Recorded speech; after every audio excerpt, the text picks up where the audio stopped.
Saya di sini akan menjelaskan pengertian jual beli. Jual beli menurut istilah fikih disebut dengan albe yang berarti menjual, mengganti atau menukarkan sesuatu dengan sesuatu yang lain. Lafaz albe dalam bahasa Arab terkadang digunakan untuk lawannya, yakni lafaz asyishiro yang berarti bermakna beli. Dengan demikian lafaz albe atau kata albe berarti jual, tetapi sekaligus juga bermakna beli. Jual beli atau bisnis menurut bahasa berasal dari kata albe yang bentuk jamaknya adalah albuyu dan konjungsinya adalah ba'a yabi'u bai'un yang artinya menjual. Menurut bahasa, jual beli berarti menukarkan sesuatu dengan sesuatu yang lain.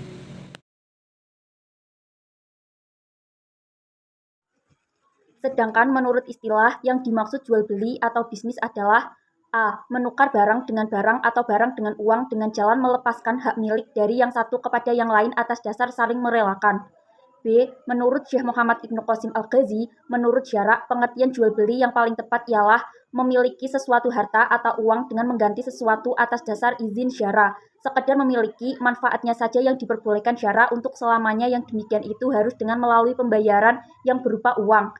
C. Syekh Zakaria Al-Asy'ari dalam kitabnya Fath Al-Wahhab, jual beli ialah menukar benda lain dengan cara yang khusus atau dibolehkan.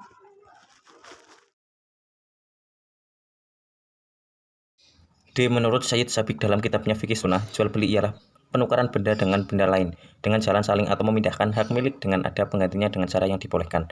Ada sebagian ulama memberikan pemaknaan tentang jual beli atau bisnis, di antaranya ulama Hafiyah. Jual beli adalah pertukaran harta dengan harta atau benda berdasarkan secara khusus yang dibolehkan syara yang disepakati. Menurut Imam Nawawi dalam Al-Majmu mengatakan jual beli adalah pertukaran harta dengan harta untuk kepemilikan, menukar barang dengan barang atau barang dengan uang dengan jalan lain, melepaskan hak milik atas dasar saling merelakan. Dari beberapa definisi yang dikemukakan di atas, maka dapat diambil kesimpulan bahwa jual beli adalah tukar-menukar barang dengan barang atau barang dengan uang yang di dalam pelaksanaannya penuh dengan kerelaan di antara kedua belah pihak.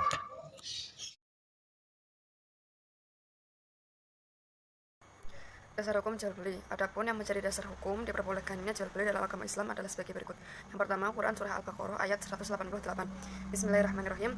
Wala taqulu amwalakum bainakum bil batil wa tudlu biha ilal hukami litaqulu fariqum min amwalin nasi bil itsmi wa antum ta'lamun.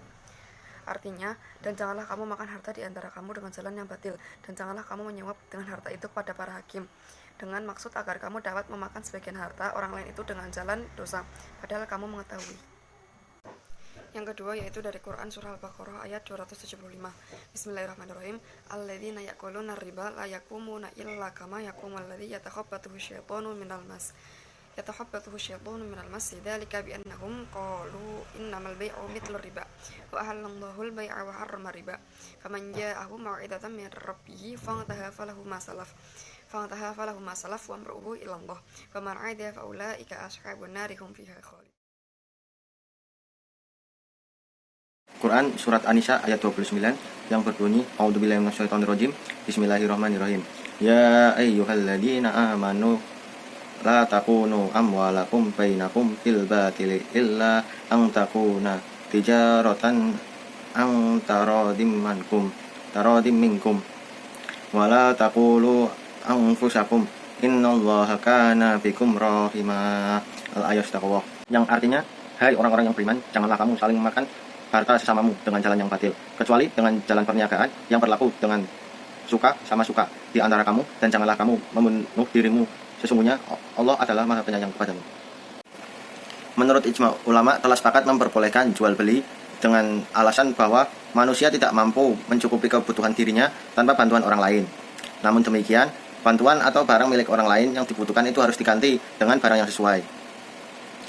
Dalil di atas merupakan dasar atau fondasi umat Islam untuk melakukan jual beli.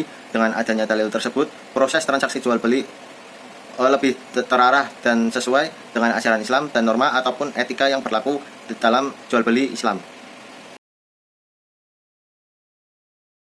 Setiap hukum yang diatur oleh Allah Subhanahu wa taala dan Rasul-Nya mempunyai tersendiri. Rahasia itu dapat disebut dengan hikmah yang ada kalanya dianalisis oleh manusia. Sebaliknya, ada pula ketentuan syariat yang tidak dapat dikaji hikmahnya secara rasional. Demikian juga halnya hikmah yang terkandung dalam pengaturan dan disyariatkan dalam transaksi atau perjanjian jual beli. Di antara hikmah yang terkandung dalam pelaksana jual beli adalah yang pertama, menghindarkan manusia dari kesulitan dalam bermuamalah dengan hartanya. mencegah dari perbuatan saling menguasai, eksploitasi, memakan harta sesama dengan cara yang batin. Yang kedua, dapat memenuhi kebutuhan karena sesungguhnya manusia membutuhkan apa yang dimiliki oleh kelompok lain atau kawannya.